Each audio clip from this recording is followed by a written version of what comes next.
और आइए शुरू करते हैं न्यूज पथ का सफर। सबसे पहले आपको दिखाते हैं ऐसी तस्वीरें जिसका जिक्र सरेराह है। ये तस्वीरें सुर्खियों में भी है और सोशल मीडिया पर भी है। इनसे आपका बाखबर होना बेहद जरूरी है क्योंकि चौराहे पर इन्हीं की चर्चा है। चर्चा 77 किलो के भारी भरकम लड्डू की भी है।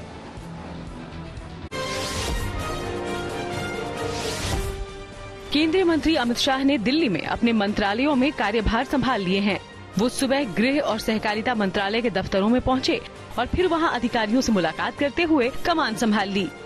इसके पहले वो राजधानी में पुलिस मेमोरियल भी गए, जहां उन्होंने पुलिस के जाबाजों को नमन किया।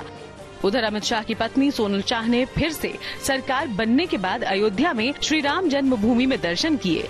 वहीं इस मौके पर उन्होंने हनुमानगढ़ी में भी पूजा अर्चना की।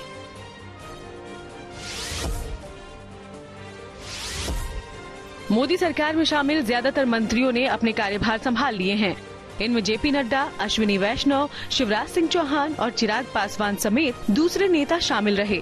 जेपी नड्डा ने स्वास्थ्य मंत्री के तौर पर कार्यभार संभाला, तो वहीं शिवराज सिंह चौहान ने भी गणपति की पूजा करते हुए अपना पदभार ग्रहण किया। उधर अश्विनी वैष्णव ने रेलवे और सूचना प्रसारण मंत्रालयों में कमान संभाली। इसी बीच चिराग पासवान ने परिवार के सदस्यों के साथ कार्यभार संभाला। तो उधर रवनीत बिट्टू ने भी खाद्य प्रसंस्करण की जिम्मेदारी संभाल ली। इस मौके पर उन्होंने अपनी मां के पैर छूकर अपनी नई पारी की शुरुआत की। आज मुझे ऑफिस संभालने का जो मौका मिला है, मैं आप खुद नहीं सारे देशवासियों को इस चीज की मुबारकबाद देता हूं, बधाई देता हूं। सारी रेलवे मिनिस्ट्री की टीम के साथ मिलके काम करना है, जो और प्रधानमंत्री जी मोदी जी की जो गाइडेंस है उसके साथ इसे और मंत्री जी की गाइडेंस के साथ इसे आगे बढ़ाना। आरजेडी नेता लालू प्रसाद यादव ने पटना में अपना बर्थडे सेलिब्रेट किया। अपने 77वें जन्मदिन पर उन्होंने केक काटा। वहीं कई पार्टी नेता और कार्यकर्ता भी उन्हें बधाई देने पहुंचे। इस मौके पर लालू के समर्थक उनके लिए ठेले पर 77 किलो का भारी भरकम लड्डू भी लाए। इसके अलावा खाजा समेत दूसरी मिठाइयां भी थीं।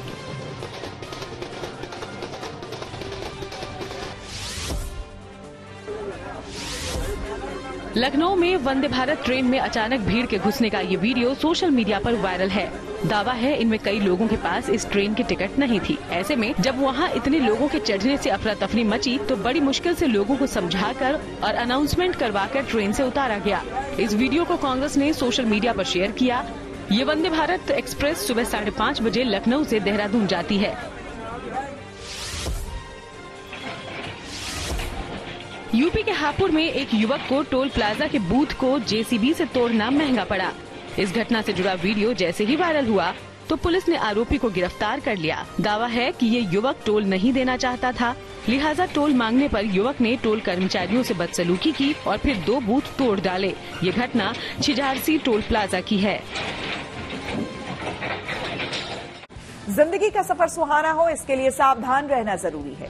रोजमर्रा की आपाधापी में कुछ देर बैठकर सोचना समझना भी जरूरी है कि आपके आसपास क्या हो रहा है और जो कुछ हो रहा है उससे हमारी जिंदगी, हमारा परिवार कैसे प्रभावित हो सकता है।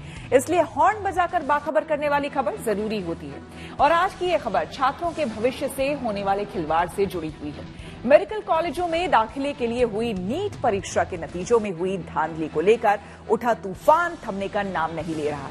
अब नीट रिजल्ट मामले में देश की सबसे बड़ी अदालत ने भी गंभीर टिप्पणी की है। सुप्रीम कोर्ट ने कहा है कि मौजूदा घटनाक्रम से परीक्षा की मर्यादा और पवित्रता पर असर पड़ा है। हालांकि अदालत ने उस मांग को खारिज कर दिया है जिसमें मेडिकल कॉलेजों में दाखिलों के लिए होने वाली काउंसलिंग पर रोक लगाने की मांग की गई थी। वहीं दूसरी तरफ उत्तर प्रदेश की योगी सरकार पेपर लीक माफियाओं और सॉल्वर गैंग पर लगाम लगाने के लिए कानून लेकर आ रही है। लिहाजा परीक्षा नतीजों में धांधली और पेपर लीक को लेकर खुद भी सतर्क हो जाएं और दूसरों को भी सावधान करने के लिए हॉर्न बजाएं।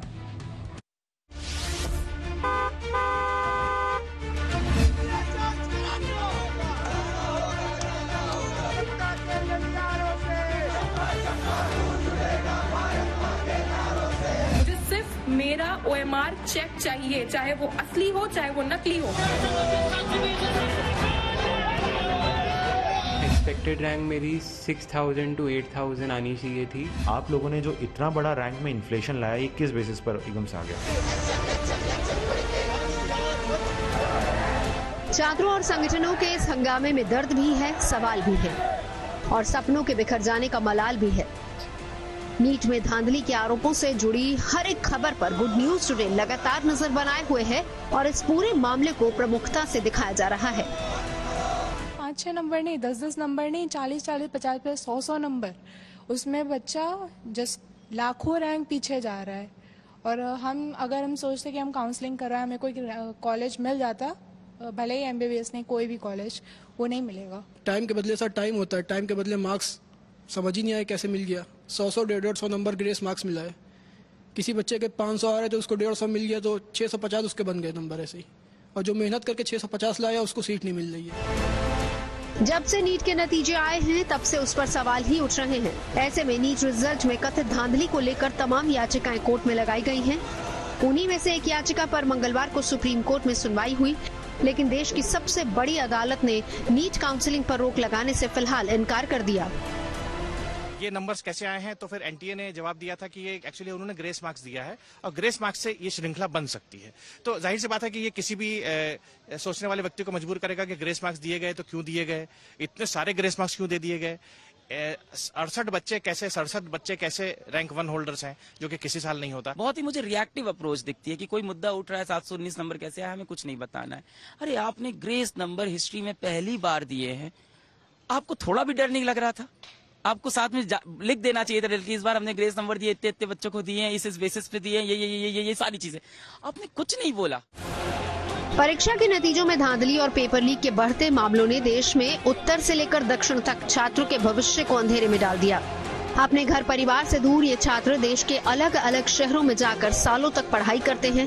कई छात्रों की आर्थिक हालत ऐसी होती है कि उन्हें 2 वक्त का खाना तक नसीब नहीं होता, लेकिन फिर भी वो अपनी मंजिल पाने के लिए हर मुश्किल का डट कर सामना करते हैं। लेकिन पेपर लीक न उनको मंजिल तक पहुंचने दे रहा है और न ही उनके सपनों को सच होने दे रहा है। देश के भविष्य से जुड़े इन्हीं सवालों और धरने प्रदर्शनों के बीच यूपी की योगी आदित्यनाथ सरकार ने पेपर लीक माफियाओं और सॉल्वर गैंग की कमर तोड़ने के लिए कमर कस ली है। मुख्यमंत्री योगी आदित्यनाथ ने ऐलान कर दिया है कि भर्ती परीक्षाओं में शुचिता और पारदर्शिता के साथ खिलवाड़ करने वालों की खैर नहीं। सीएम ने कहा है कि पेपर लीक कराने वालों और सॉल्वर गैंग के खिलाफ कठोर से कठोर कार्रवाई की जाएगी। बता दें कि मुख्यमंत्री योगी आदित्यनाथ के निर्देश पर सॉल्वर गैंग, पेपर लीक कराने जैसी गतिविधियों पर रोक लगाने के लिए नया कानून तैयार किया जा रहा है। सीएम योगी ने एक्स पर लिखा, प्रिय युवा साथियों, उत्तर प्रदेश में चयन परीक्षा की शुचिता, पारदर्शिता और गोपनीयता को सुनिश्चित करने हेतु हम पूर्णतः प्रतिबद्ध हैं। सॉल्वर गैंग या पेपर लीक कराने जैसी गतिविधियों पर पूर्णतः रोक लगाने के लिए प्रदेश में शीघ्र नया कानून लागू होने जा रहा है। किसी भी कीमत पर युवाओं के भविष्य के साथ खिलवाड़ स्वीकार नहीं होगा। भर्ती परीक्षाओं में शुचिता और पारदर्शिता का मामला सीधे युवा वर्ग से जुड़ा हुआ है। इसलिए उत्तर प्रदेश के मुख्यमंत्री योगी आदित्यनाथ ने सॉल्वर गैंग और पेपर लीक कराने वालों को कड़ी चेतावनी देते हुए कठोरतम कार्रवाई की बात कही है। मुख्यमंत्री के निर्देश के बाद जहां भर्ती परीक्षाओं में पेपर सेट करने से लेकर क्वेश्चन पेपर्स की छपाई की व्यवस्था तक को रिव्यू किया जा रहा है, वहीं जल्द ही उत्तर प्रदेश में नया कानून सामने आ सकता है। प्रदेश के आला अधिकारियों के साथ हुई बैठक में सीएम योगी ने कहा कि केवल सरकारी या वित्त पोषित शिक्षण संस्थानों में ही अब परीक्षा केंद्र बनेंगे। परीक्षा के दौरान हर रूम सीसीटीवी कैमरे की निगरानी में होगा। अगर एडिज कॉलेज को सेंटर बनाया जाता है तो संबंधित प्रबंधन परीक्षा व्यवस्था से कहीं से भी सम्मिलित न हो। केंद्र व्यवस्थापक के रूप में दूसरे संस्थान के प्रधानाचार्य को जिम्मेदारी दी जानी चाहिए। हर पाली में 2 या फिर 2 से अधिक पेपर सेट जरूरी होने चाहिए। प्रत्येक सेट के प्रश्न पत्र की छपाई अलग अलग एजेंसी के माध्यम से कराई जानी चाहिए। परीक्षा के निर्धारण में महिलाओं और दिव्यांगों का ध्यान रखा जाएगा। अलग अलग भर्ती परीक्षाओं के पेपर लीक होने का मामला लगातार पिछले कुछ समय से सुर्खियों में रहा है। युवा इसको लेकर के आंदोलन भी करते रहे हैं। लोकसभा चुनाव के बाद प्रशासनिक दायित्व पर लौटे उत्तर प्रदेश के मुख्यमंत्री ने बैठक करते हुए जहां रिक्त पड़े पदों को जल्द भरने के निर्देश दिए, वहीं परीक्षा व्यवस्था को दुरुस्त करने के लिए भी कई अहम निर्देश दिए। पिछले 7 सालों में देश भर में पेपर लीक के सैकड़ों मामले सामने आए हैं, जिनका असर करीब 2 करोड़ से ज्यादा छात्रों पर पड़ा है। पेपर लीक के मामले सबसे ज्यादा राजस्थान से आए हैं। वहीं यूपी भी पीछे नहीं है, जहां फरवरी में पेपर लीक का बड़ा मामला सामने आया, जिससे पूरे देश में हंगामा मच गया। उत्तर प्रदेश के 75 जिलों में 17 से 18 फरवरी को पुलिस की भर्ती परीक्षा हुई। यूपी पुलिस के 60,244 पदों के लिए 48 लाख से ज्यादा आवेदन आए, जिनमें से 16 लाख से ज्यादा लड़कियां शामिल थी। 17 फरवरी को परीक्षा के दिन ही पेपर सोशल मीडिया पर वायरल हो गया। हालात ऐसी थी कि परीक्षा के दिन छात्रों को 50-50 रुपए में टेलीग्राम पर पेपर दिया जा रहा था, जिसके जवाब भी बिल्कुल सही लिखे हुए थे। वहीं राजस्थान में 4 साल में 12 बार पेपर लीक की घटना सामने आई है। राजस्थान में 2019 के बाद से हर साल औसतन 3 पेपर लीक हुए हैं। इससे लगभग 40 लाख छात्रों के भविष्य अधर में लटक गया। एक जांच के दौरान पुलिस अधिकारियों को सबूत मिले कि हर पेपर को लीक कराने के बदले में 5 से 15 लाख रुपए तक आरोपियों को मिल रहे हैं। जबकि मध्य प्रदेश बोर्ड एग्जाम 2023 में भी पेपर लीक होने की बात स्कूली शिक्षा विभाग ने मानी थी। प्रदेश के भिंड और भोपाल में पेपर लीक को लेकर एफआईआर भी दर्ज हुई थी। बढ़ते पेपर लीक के मामलों के बाद केंद्र और राज्य सरकारें हरकत में आई और यूपी की योगी आदित्यनाथ सरकार ने लगाम लगाने के लिए कदम आगे बढ़ा दिया। गुड न्यूज टुडे की मुहिम से जुड़कर परीक्षा नतीजों में धांधली और पेपर लीक को लेकर खुद सतर्क हो जाएं और दूसरों को भी सावधान करने के लिए हॉर्न बजाएं। लखनऊ से शिल्पी सेन के साथ bureau report, good news today. NEET के नतीजों में हुई धांधली से हजारों छात्र परेशान हैं। धरना प्रदर्शन से लेकर कोर्ट तक का दरवाजा खटखटा रहे हैं। लेकिन इस मामले के जानकारों का क्या कुछ कहना है, आइए सुनते हैं।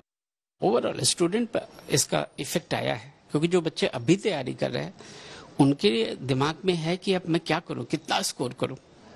पहले तो बच्चों को लगता था कि चलो 615 ले आएंगे सेलेक्ट हो जाएंगे, 620 ले आएंगे सेलेक्ट हो जाएंगे। अभी तो जो बहुत अच्छे बच्चे हैं और दिल्ली एम्स जाना चाहते हैं, वो कहते हैं अब क्या करें, रैंक 1 को भी नहीं मिल रहा। तो ये एनटीए को थोड़ा देखना चाहिए कि मतलब इतने बच्चे रैंक 1 ना आए। तो वो मुझे लगता है कि एनटीए इस चीज का ध्यान तो रखेगी और वो उनको समझ में भी आ गया होगा कि क्या करना है, कैसे करना है।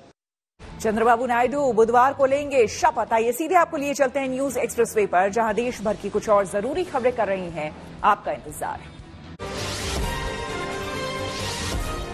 सूत्रों के हवाले से खबर है कि नई सरकार बनने के बाद संसद का पहला सत्र 24 जून से शुरू हो सकता है। ये बजट सत्र भी होगा, क्योंकि पिछली बार चुनाव की वजह से थोड़े समय के लिए ही बजट पेश किया गया था। अब पूर्ण बजट पेश होगा और इसका सत्र 3 जुलाई तक चलेगा। इस दौरान नए सांसद लोकसभा में शपथ भी लेंगे। वहीं 26 जून को लोकसभा अध्यक्ष का चुनाव होने की संभावना है। महाराष्ट्र के बाद अब मानसून गुजरात पहुंच चुका है। मौसम विभाग ने इसकी आधिकारिक घोषणा भी कर दी है। मानसून के आने से नवसारी और वलसाड समेत कई इलाकों में बारिश हो रही है। अब अगले 5 दिनों तक राज्य के दूसरे हिस्सों में भी बारिश हो सकती है। मानसून साउथ गुजरात के में प्रवेश कर गया है नवसारी तक। गुजरात रीजन और सौराष्ट्र और कच्छ के सारे डिस्ट्रिक्ट कवर है, जहां पर लाइट से मॉडरेट रेन होगी और साथ में थंडरस्टॉर्म की भी वार्निंग है। एनडीए के सहयोगी और टीडीपी प्रमुख एन चंद्रबाबू नायडू बुधवार को आंध्र प्रदेश के नए सीएम पद की शपथ लेंगे। इस दौरान पीएम मोदी और गृह मंत्री अमित शाह भी वहां मौजूद रहेंगे। चंद्रबाबू नायडू विजयवाड़ा के केसरपल्ली आईटी पार्क में सुबह 11:27 पर शपथ लेंगे। ये उनका चौथा कार्यकाल होगा। वैसे अपना जिम्मा संभालने से पहले ही चंद्रबाबू ने साफ कर दिया है कि राज्य की राजधानी 3 नहीं बल्कि 1 अमरावती ही होगी।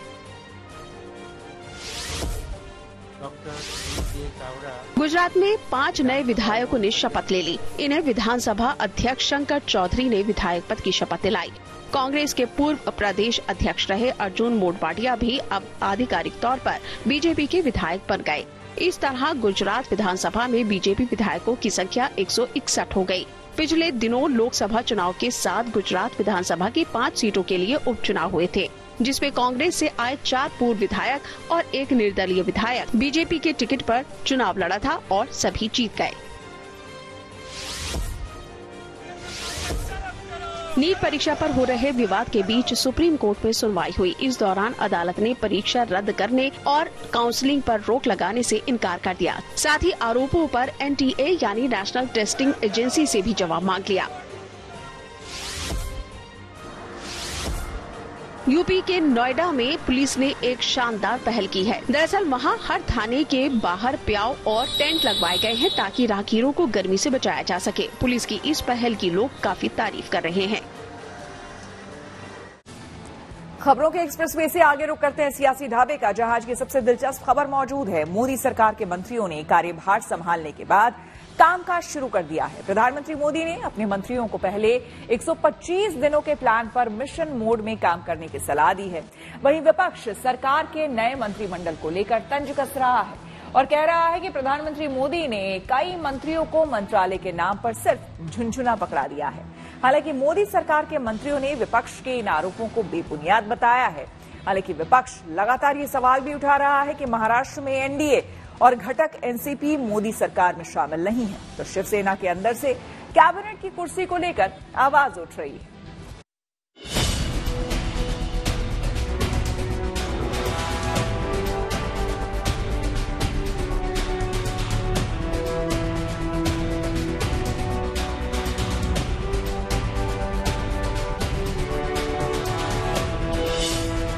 दिल्ली में मोदी 3.0 सरकार फुल एक्शन में है। पहले दिन शपथ ग्रहण, दूसरे दिन मंत्रालयों का बंटवारा और तीसरे दिन मंत्रियों का अपने अपने विभागों में कार्यभार संभालने के बाद कामकाज की शुरुआत हो चुकी है। प्रधानमंत्री जी ने जो 100 डेज का एक हमको टास्क दिया है, उसको हमको पूरा करना है। आज बैठक में अभी तत्काल ग्रामीण विकास की प्रारंभ कर रहा हूं, जिसमें हमने अपने संकल्प पत्र में जो बातें कही है वो मोदी जी की गारंटी है, मतलब गारंटी पूरा होने की गारंटी। जो हमारा बड़ा लक्ष्य माननीय प्रधानमंत्री जी ने दिया है वो 2047 के विकसित भारत का है और 100 डेज का एजेंडा उसी के साथ अलाइन करके हमने बनाया हुआ है। अब आज मैं यहाँ पहुँची हूँ, मैं अपने वरिष्ठ अधिकारियों के साथ चर्चा करके और इसको समझेंगे और इस पर हम तेज गति से काम करेंगे और देश के लिए जी जान से हमें लगना है, विकसित भारत का लक्ष्य प्राप्त करना है। विपक्ष भी अपनी भूमिका पूरी शिद्दत से निभा रहा है। फिलहाल शुरुआत मंत्रालयों के बंटवारे पर तंज से हुई है। पोर्टफोलियो का डिस्ट्रीब्यूशन किया है, लगता है सभी आत्माएं अतृप्त हैं, खास करके एनडीए के उनके सहयोगी। महाराष्ट्र में तो हमारी सबकी आत्मा अतृप्त ही है। जब तक आपको सत्ता से नीचे नहीं खींचेंगे या महाराष्ट्र में सरकार नहीं बनाएंगे, तब तक हमारी आत्मा यहाँ भटकते ही रहेगी। असल में विपक्ष को मौका भी एनडीए के नेताओं से ही मिला। महाराष्ट्र से एनसीपी ने कैबिनेट मंत्री की मांग की थी, जो मिला नहीं, जिससे असंतोष तो लाजमी है। ऐसी ही नाराजगी शिवसेना खेमे में भी दिखी। मुझे लगता था शिवसेना एनडीए का बहुत पुराना गठबंधन का साथी है और जैसे कि शिवसेना पार्टी को राज्य मंत्री का मंत्री पद मिला है, तो कैबिनेट मंत्री अगर मिलता था तो जो मैसेज आगे वो अच्छा जा सकता था। जैसे कि चिराग पासवान, इनके 5 सांसद चुन के आए, उनको कैबिनेट मंत्री मिला है। कुमार स्वामी जी, उनके 2 सांसद चुन के आए, उनको कैबिनेट मंत्री मिला है। और जीवन मांझी जी, उनको एक ही संसद है, उनको कैबिनेट मंत्री मिला है। तो मुझे लगता था कि शिवसेना पार्टी ये भारतीय जनता पार्टी की पुरानी साथी है। महाराष्ट्र में अजीत पवार को शिकायत है कि जिसकी जितनी संख्या भारी उतनी हिस्सेदारी नहीं मिली। बिहार से भी ऐसी ही आवाजें उठी, पर एनडीए के किसी नेता ने ये बात नहीं कही। बिहार में हिस्सेदारी को मुद्दा बनाया तेजस्वी यादव ने। तेजस्वी मानते हैं कि नीतीश निर्णायक भूमिका में है, फिर भी मंत्रालयों के नाम पर उन्हें झुनझुना थमा दिया गया। ये एक बात तो स्पष्ट है, मंत्रिमंडल का विस्तार हुआ है, सरकार बनी है और बिहार से लोग 30 एमपी गए हैं। पहले 39 गए थे, कुछ मिला नहीं। इस बार भी हम लोगों को पूरी उम्मीद है और उम्मीद है कि बिहार निर्णायक भूमिका में है, तो कम से कम बिहार को विशेष राज्य का दर्जा मिले। तो विपक्ष ये कह रहा है कि सहयोगियों को दे दिया गया है झुनझुना। ऐसे में मैं नहीं मानता कि कोई भी झुनझुने वाला मंत्रालय है। हर मंत्रालय की अपनी काबिलियत और अपनी क्षमता है। ये बात सच है कि एनडीए के भीतर थोड़ी बहुत नाराजगी की खबरें आई जरूर है, पर वो बड़ी खींचतान जैसी दिख नहीं रही है। कुल मिलाकर विपक्ष अपना धर्म निभा रहा है और पक्ष अपना। Bureau report, good news today. Odisha के बाराबती कटक विधानसभा सीट से जीत दर्ज करने वाली कांग्रेस विधायक सोफिया फिरदौस इन दिनों सुर्खियों में छाई है। इसकी सबसे बड़ी वजह यह है कि वो ओडिशा के राजनीतिक इतिहास की पहली मुस्लिम महिला विधायक है। सोफिया से हमारे संवाददाता ने खास बातचीत की, सुनिए क्या कह रही हैं वो। नमस्कार, मैं सबसे पहले एक उड़िया हूँ, एक इंडियन हूँ। यही बोलूंगी कि कोइंसिडेंटली मुझे भी नहीं पता था कि कोई महिला मुस्लिम विमेन नहीं हुए हैं, तो कोइंसिडेंटली हो गया है ये। एंड उड़िया के हिसाब से मैं हमेशा मेंशन करती रहती हूँ कि प्राउड उड़िया, अपना कल्चर को हमेशा प्रमोट करती रहती हूँ। क्या बोलना चाहेंगे, ये बाराबाती का आप ये मेले हैं अभी, और बाराबाती में आपको बहुमत मिला है। बाराबाती में ये जो असेंबली कॉन्स्टिट्यूएंसी है, इसमें पहले आपका पिताजी थे मोहम्मद मोकीम, जिनका नाम बहुत चर्चे में थे। उनके बाद आपको ये सीट मिला है, कितने खुश हैं? ये एक बहुत बड़ा जिम्मेदारी मेरे ऊपर है। सो ये जिम्मेदारी को बहुत ही रिस्पॉन्सिबिलिटी के साथ, ह्यूमिलिटी के साथ मैं इसको एक्सेप्ट कर रही हूँ, और आगे भी बहुत जिम्मेदारी के साथ इसको भी निभाऊंगी। एंड लोगों का आशीर्वाद मिला है मुझे। अब मेरा माइंड वहीं पे लगा है कि मैं किस तरह से प्लानिंग करके किस तरह से कार्यक्रम सब शुरू कर दूंगी, लोगों के एक्सपेक्टेशंस पे खड़ी उतरूंगी। आप एक एंटरप्रेन्योर है, प्रोफेशनल लाइफ, हाईली क्वालिफाइड, ये सब और फैमिली और पॉलिटिक्स कैसे मैनेज करते हैं? देखिए, हमारा फैमिली शुरू से बिजनेस फैमिली रहा है, तो हम लोग बहुत फोकस्ड रहते हैं काम को लेके। सुबह 8-9 बजे से निकल के रात के 9-10 बजे तक काम पे ही रहते हैं। और जब से मेरे पिता विधायक हुए हैं, तो हमें काफी नॉलेज है कि किस तरह से लोगों का संपर्क बनाया जाता है, किस तरह से समाज सेवा किया जाता है। तो उस हिसाब से मेंटली तो पूरा प्रिपेयर्ड है कि टाइम पूरा देना है समाज के लिए। लोग जो जो एक्सपेक्ट किए हैं वो सब कार्यक्रम करना है। न्यूज पथ के सफर में अब सोशल अड्डा का रुख करते हैं, जहां आज बात होगी मैक्सिमम सिटी यानी कि मुंबई की। सपनों के शहर मुंबई में किराए पर रहने के लिए लोगों को भारी कीमत चुकानी पड़ती है। अगर आप किसी पीक यानी कि सेंट्रल लोकेशन पर रहते हैं, वहां रहना तो हर किसी के बस की बात नहीं है। इसलिए मुंबई में रहने वाली एक वकील ने इसी से जुड़ा अपना एक अनुभव शेयर करते हुए इंडिपेंडेंट लाइफ जीने वालों को एक बड़ी सलाह दी है। वीटा नाम की एक्स यूजर का मुंबई में रियल एस्टेट को लेकर लिखा पोस्ट वायरल हो रहा है। पेशे से वकील वीटा ने अपने पोस्ट में मुंबई में फ्लैट के मैक्सिमम किराए पर लोगों का ध्यान खींचा है। वीटा ने हैरानी जताते हुए लिखा है कि मुंबई में 1 BHK फ्लैट 50 से 70 हजार रुपए में मिल रहा है। इसके साथ ही उसने लोगों को नसीहत देते हुए कहा है कि माँ बाप से बना के रखो भाई, कोई जरूरत नहीं है इंडिपेंडेंट होने की और इंडिपेंडेंट होकर के घर से भागने की। जानकारी के मुताबिक अंधेरी, बांद्रा समेत ऐसे दूसरे इलाके जहां पर वर्क प्लेस ज्यादा हैं, वहां पर 1 BHK का किराया 50 से 70 हजार।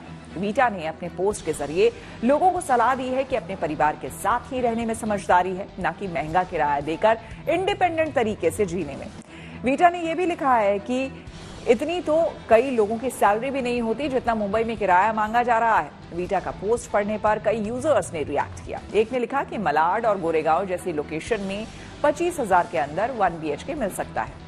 इस पर वीटा ने जवाब दिया है कि वो अपने ऑफिस के पास ही रहना चाहती है और मुंबई में रोजाना लंबी दूरी तय करना किसी चुनौती से कम नहीं है।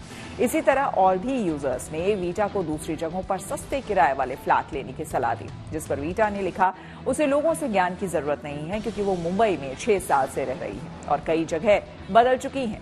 कुल मिलाकर वीटा अपने पोस्ट के जरिए ये समझाना चाहती हैं कि मुंबई में किराए पर रहना काफी महंगा है। ऐसे में अगर लोगों के पास अपने माँ बाप के साथ रहने का विकल्प है तो वे एक छत के नीचे मिलजुल कर रहें ताकि उनकी जेब महंगे किराए देने में ही ना खाली हो जाए। इस पोस्ट को लेकर हमने मुंबई में कुछ लोगों से बात की और उनकी राय जानी।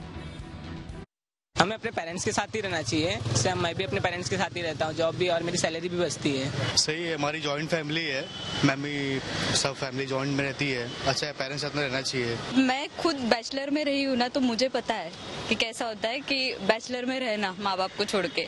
मतलब बहुत जो है अकेलापन वगैरह भी फील होता है उसमें। एंड मतलब उनके साथ ही रहना बहुत सेफ है हमारे लिए। मुझे ऐसा नहीं लगता कि लोगों को अपना स्टेट या अपनी कंट्री छोड़ के कहीं अलग जाना चाहिए। अगर मुझे मेरी कंट्री में वो इकोनॉमिक्स, वो बेनिफिट अगर मुझे मिल रहा है तो मुझे मेरे फैमिली को या मेरे माँ बाप को छोड़ के जाने की कहीं ज़रूरत नहीं है, क्योंकि बचपन से लेके जवानी तक या फिर आगे तक वो, क्योंकि हमारा सारा सपोर्ट हमारे माँ बाप का होता है। ऐसा एक सिचुएशन ऐसा वक्त आता है कि उनको हमारी ही जरूरत, बट अभी हम ही उनको छोड़ के चले जाएंगे तो ये रॉन्ग है। लेकिन लोग पैसा कमाने के लिए बाहर निकलते हैं, आपको लगता है पैसा बचा पाते हैं? देखो, बाहर कंट्री में अगर गए या बाहर शहर में तो कैसा होता है कि वहाँ पे हम गए रेंट पे लेंगे, फिर वो जो हम जितना हमको बचाना नहीं उतना हमारा रेंट में या खर्चे में चले जाएगा। बट वही हम अपने स्टेट में अपने फैमिली के साथ रहेंगे तो कैसा होगा कि फैमिली का भी सपोर्ट रहेगा और जो मेरा बाहर का जो जॉब का जो इनकम वगैरह आता है वो भी मेरा एक सेव होगा। और आइए अब रुक करते हैं प्रगति मार्ग का, जहां ऐसी खबरें हैं जो कि देश की तरक्की, प्रगति और लोगों की काबिलियत दिखाती है। दिल्ली पुलिस ने बुजुर्गों की सुरक्षा के लिए हाईटेक पहल की है। दिल्ली के शादरा में कुटुंब मोबाइल ऐप के जरिए करीब 6000 वरिष्ठ नागरिकों को जोड़ा गया है।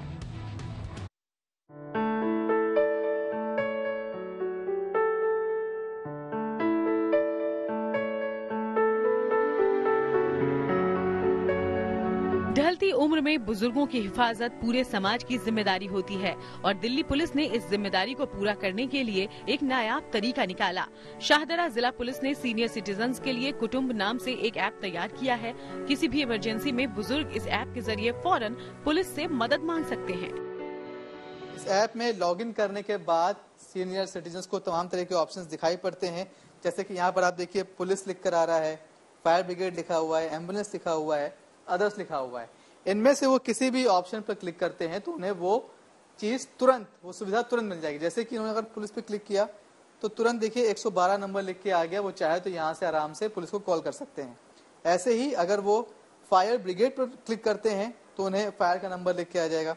इसी तरह से एम्बुलेंस और बाकी चीजें काम करती हैं। अदर्स में आप देखेंगे तो यहाँ पर उनके लोकल डिस्ट्रिक्ट का SHO, जो लोकल थाना होगा SHO का नंबर है, बीट कांस्टेबल तक का नंबर है और साथ ही साथ नियर बाय जो भी डॉक्टर है उसका नंबर है। कि प्रॉपर केयर के लिए एक ऐप को डेवलप किया है पिछले कई महीने से, जिसमें हमारे जो थाना वाइज हर थाने पे हमने 2 से 3 लड़कियों को इसके लिए महिला कांस्टेबल्स को अपॉइंट किया है। उनको स्कूटी प्रोवाइड करी है, वो हर सीनियर सिटीजन से मिलती हैं और सीनियर सिटीजन जिनके पास फ़ोन में उनको ऐप डाउनलोड कराते हैं और उसमें कई सारी फैसिलिटीज़ हैं। इससे हमारी उनकी जो विजिटेशन की ट्रैकिंग हो जाती है कि कितने लोगों से मिला गया है पर डे, कितने लोगों को विजिट की गई है। इससे उनकी सेफ्टी और हिफाजत का हम ध्यान रखते हैं। इसके अलावा उनको फीडबैक देने का ऑप्शन भी है और जो अगर कुछ शिकायत उस पर करते हैं तो हम उसका भी निवारण कर सकते हैं। इस ऐप में शाहदरा पुलिस ने करीब 6000 सीनियर सिटीजन्स को रजिस्टर किया है। पुलिस ने बुजुर्गों से संपर्क करने के लिए महिला पुलिस कांस्टेबल्स की टीम बनाई है।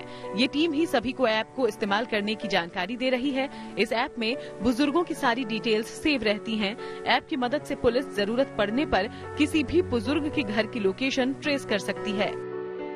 ऐप बहुत फायदेमंद है जी। ये सबसे ऐप आई है, कभी भी मेरे को पुलिस में कांटेक्ट करना पड़ जाए, डॉक्टरी में कंसर्न करना पड़ जाए या किसी से भी अपने हेल्प चाहिए मेरे को एम्बुलेंस की, या उसमें क्लिक करता हूँ उसी तुरंत मेरे पास सब कुछ प्रोवाइड हो जाती है चीजें। इस ऐप पर सीनियर सिटीजन घर बैठे ही अपने मेड और कुक का पुलिस वेरिफिकेशन भी करा सकते हैं। यही नहीं, इस ऐप में साइबर क्राइम से बचने की जानकारी और साइबर क्राइम होने पर इसे रिपोर्ट करने की सुविधा भी मौजूद है। Manish Chaurasia, good news today. Odisha में नए सीएम के नाम पर लग चुकी है मुहर। आइए सीधे आपको ले चलते हैं न्यूज एक्सप्रेसवे पर, जहां देश दुनिया की कुछ और जरूरी खबरें कर रही हैं आपका इंतजार। कांग्रेस नेता राहुल गांधी रायबरेली से चुनाव जीतने के बाद पहली बार अपने संसदीय क्षेत्र पहुंचे। इस दौरान वहां उनका जोरदार स्वागत किया गया। इस मौके पर कार्यकर्ता आभार रैली में उनके साथ प्रियंका गांधी समेत कई नेता मौजूद रहे। कांग्रेस ने यहीं से धन्यवाद यात्रा की भी शुरुआत की है, जो कि 15 जून तक चलेगी। ये यात्रा राज्य की सभी 403 विधानसभा क्षेत्रों में निकाली जाएगी।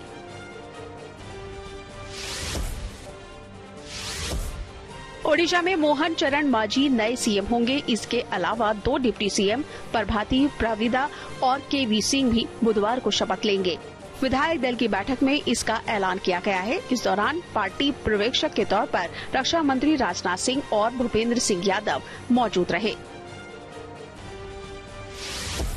इसी के साथ न्यूज पथ में मेरे यानी कि श्वेता झा के साथ फिलहाल इतना ही। देश दुनिया की तमाम पॉजिटिव खबरों के लिए आप देखते रहिए गुड न्यूज टुडे।